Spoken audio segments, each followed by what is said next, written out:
Bio के cell bio topic को पढ़ेंगे। सबसे पहले मैं आपको बताऊंगी साइटोलॉजी किसे कहते हैं। सेल के स्ट्रक्चर की स्टडी को बोलते हैं cytology.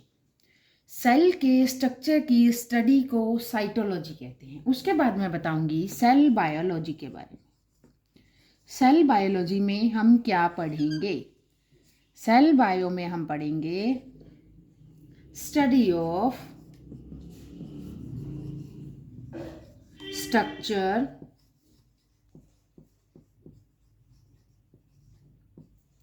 Function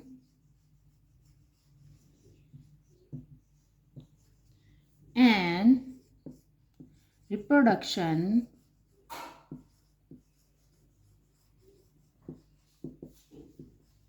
of cells। Cell bio किसे कहते हैं? Study of structure, function and reproduction of cells. खास ध्यान रखना है किस चीज की स्टडी है? स्ट्रक्चर्स की, फंक्शंस की और रिप्रोडक्शन की। किसके? सेल्स की। किस में पढ़ेंगे हम? सेल बायो में। तो सबसे पहले जो सबसे इंपॉर्टेंट क्वेश्चन आता है इसमें से, सेल की डिस्कवरी किसने की? Discovery of cell. सेल की डिस्कवरी किसने की? Robert hook.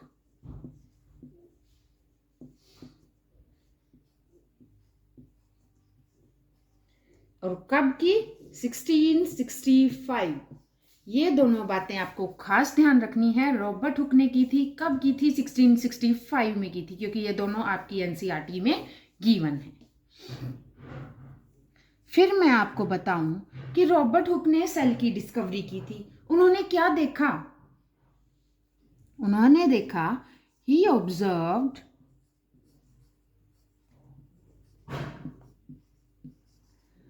honeycomb like structure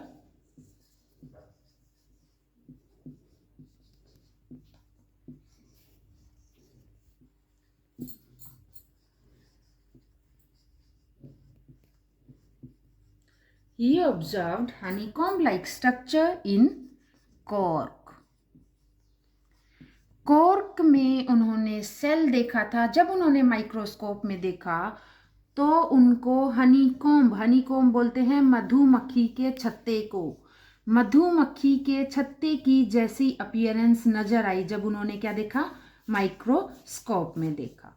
honeycomb like structure का मतलब है कि मधुमक्खी के छत्ते की जैसी अपीयरेंस। जैसा मैंने डायग्राम में दिखाया है, जब उन्होंने माइक्रोस्कोप में कॉर्क यानी कि पेड़ की छाल को देखा तो उनको ऐसी स्ट्रक्चर नजर आई। इस स्ट्रक्चर को बोलते हैं हनीकॉम्ब लाइक स्ट्रक्चर, यानी कि मधुमक्खी के छत्ते के जैसी स्ट्रक्चर। और इसको इन्होंने क्या नाम दिया? सेलुला।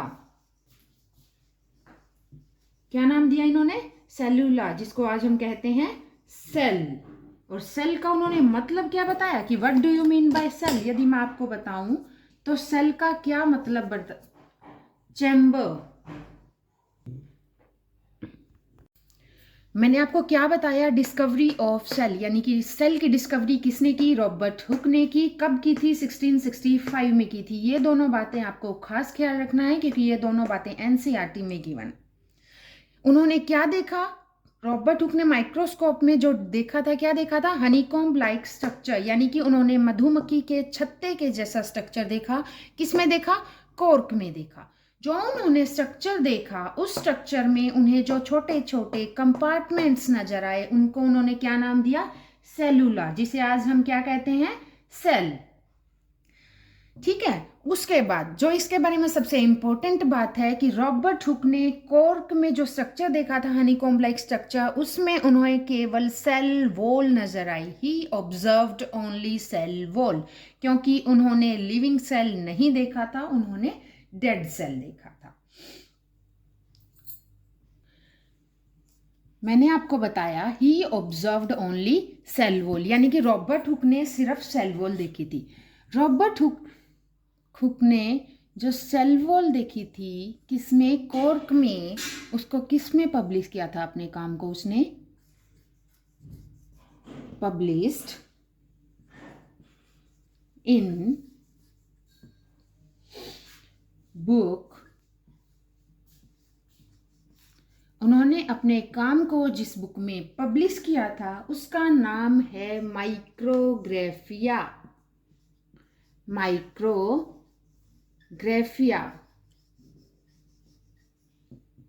उन्होंने अपने काम को माइक्रोग्राफिया में क्या किया था?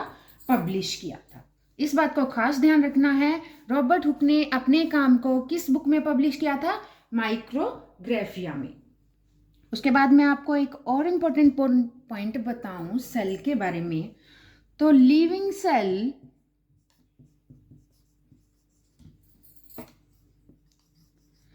First observed by, living cell को फर्स्ट ऑफ ऑल ल्यूवेनहॉक ने ऑब्जर्व किया था। लिविंग सेल को फर्स्ट ऑफ ऑल किसने ऑब्जर्व किया था? Leeuwenhoek. L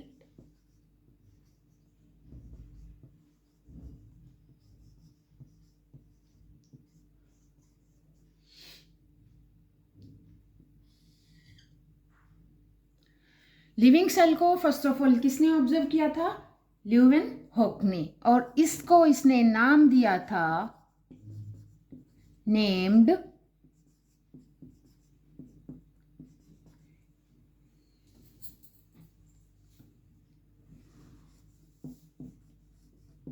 animal cube. Dead cell को first of all Robert Hooke ने देखा था और रॉबर्ट हुक ने अपने काम को माइक्रोग्राफिया में पब्लिश किया था। लेकिन जब बात आए लिविंग सेल को फर्स्ट ऑफ ऑल किसने ऑब्जर्व किया था, तो इसका आंसर आएगा ल्यूवेनहॉक। और ल्यूवेनहॉक ने क्या नाम दिया था? Animal Kiul. First living cell, यदि मैं आपको बताऊं, फर्स्ट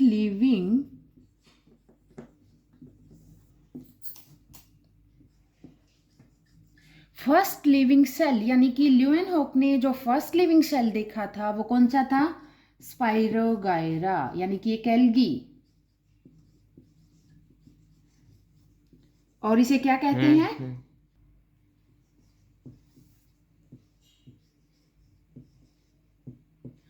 फर्स्ट लिविंग सेल जो ल्यूवेनहॉक ने डिस्कवर किया था और वी कैन से ऑब्जर्व किया था वो कौन सा था? स्पाइरोगायरा, एक एल्गी, या फिर हम कह सकते हैं pound silk.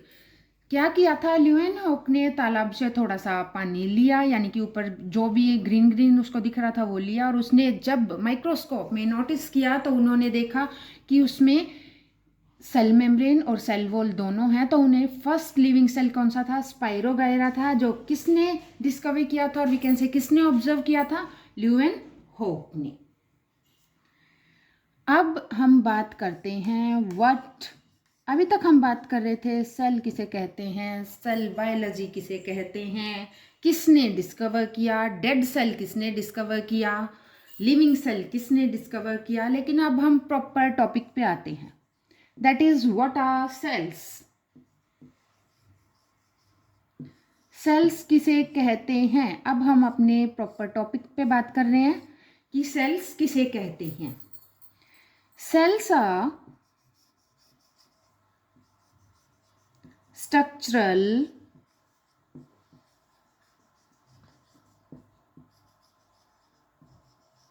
and functional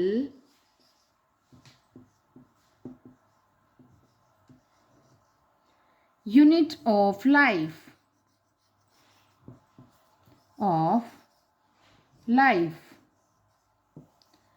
cell क्या है?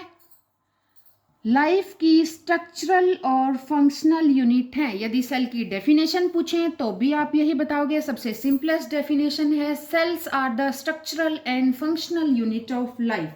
और यदि व्हाट आर सेल्स पूछें तो भी आप क्या डिस्क्राइब करोगे?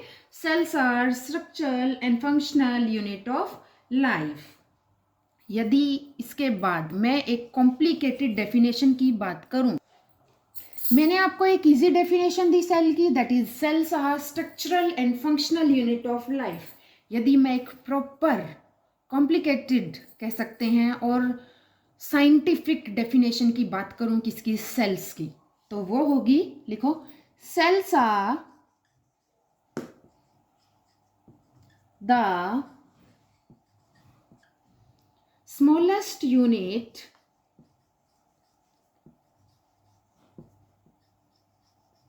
cells are the smallest unit or compartment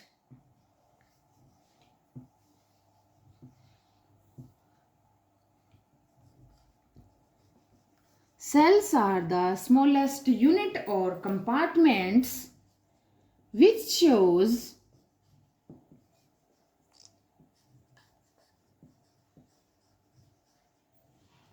the properties of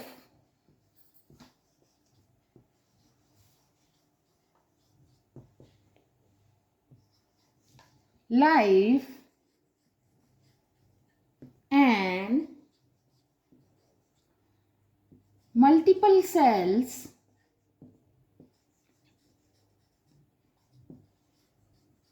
carry out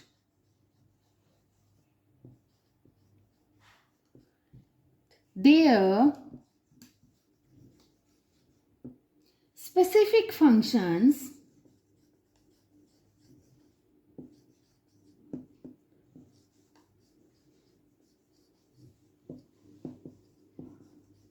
and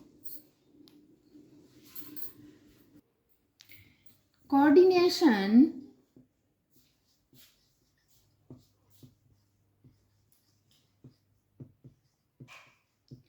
with each other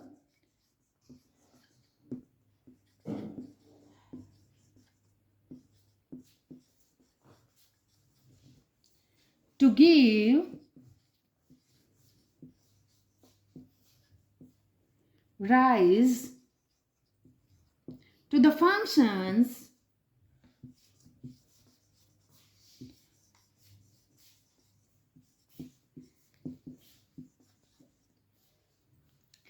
of a multicellular organism.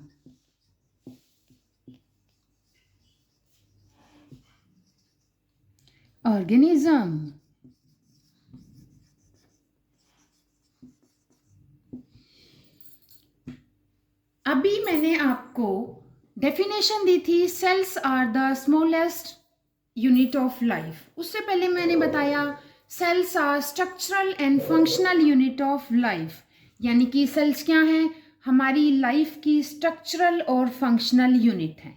वो बहुत सिंपल डेफिनेशन है छोटे बच्चों के लिए, यदि मैं आपको सीरियसली कहूँ तो दिस इज एग्जैक्ट डेफिनेशन जो आपको पेपर में लिखनी है, जो आपको याद करनी है, जिसको यदि आप किसी को सुनाओगे या किसी को बताओगे आप ये प्रूव करेगी कि आपको एग्जैक्ट नॉलेज है व्हाट इज सेल।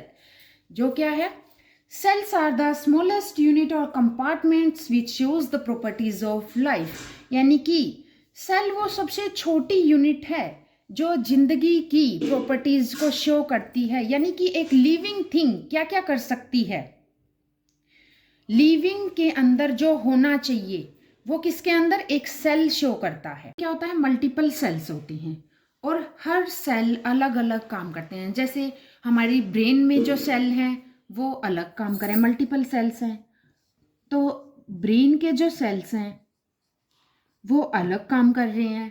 क्या करते हैं, वो मेमोरी का करते हैं एंड अदर्स, यानी कि ब्रेन के सेल अलग काम कर रहे हैं, हार्ट के सेल अलग काम कर रहे हैं, ठीक है। अब हमारी किडनी के सेल हैं वो अलग काम कर रहे हैं, लंग्स के सेल हैं वो अलग काम कर रहे हैं और लीवर के सेल हैं वो अलग काम कर रहे हैं। तो यानी कि हमारी बॉडी बहुत सारे सेल्स से मिलके बनी है। तो क्या कह रहे हैं, मल्टी सेलुलर ऑर्गेनिजम्स के अंदर सेल्स अलग अलग काम करते हैं, उनका स्पेसिफिक फंक्शन होता है और यदि वो एक दूसरे के साथ मिलजुल के कोऑर्डिनेशन से एक फंक्शन परफॉर्म करते हैं किसके अंदर, मल्टी सेलुलर ऑर्गेनिज्म के अंदर। तो सबसे अच्छी डेफिनेशन क्या है, cells are the smallest unit और compartments which shows the properties of life and multiple cells carry out their specific functions. अलग अलग सेल्स अपने अलग अलग फंक्शन परफॉर्म करते हैं और कोऑर्डिनेट करते हैं एक दूसरे के साथ क्या करने के लिए? To give rise the functions of a multi cellular organism, एक मल्टी सेलुलर ऑर्गेनिज्म के सारे फंक्शन परफॉर्म हो सकें ताकि। इसके बाद मैं बात करूं तो सेल के अंदर दो चीजों से मिलके बनता है सेल। पहला cell membrane and second cytoplasm.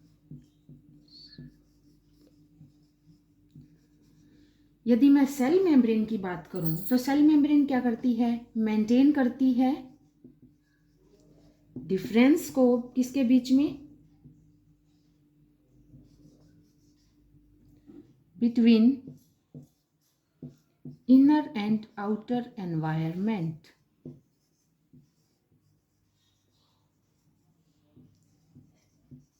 Cell के अंदर और बाहर का जो एनवायरनमेंट है उसके डिफरेंस को क्या करती है? मेंटेन करती है। कौन करती है? Cell membrane. इसके बाद मैं बात करूं साइटोप्लाज्म की, तो साइटोप्लाज्म में क्या होता है? रिएक्शंस होती हैं जो जरूरी हो। मेंटेन करता है reactions and process of life and process of life.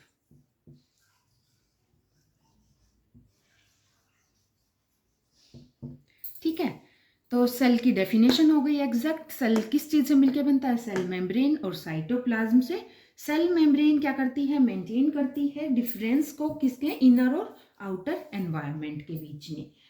और साइटोप्लाज्म का क्या काम करता है? मेंटेन करता है रिएक्शन को और process of life. Thank you.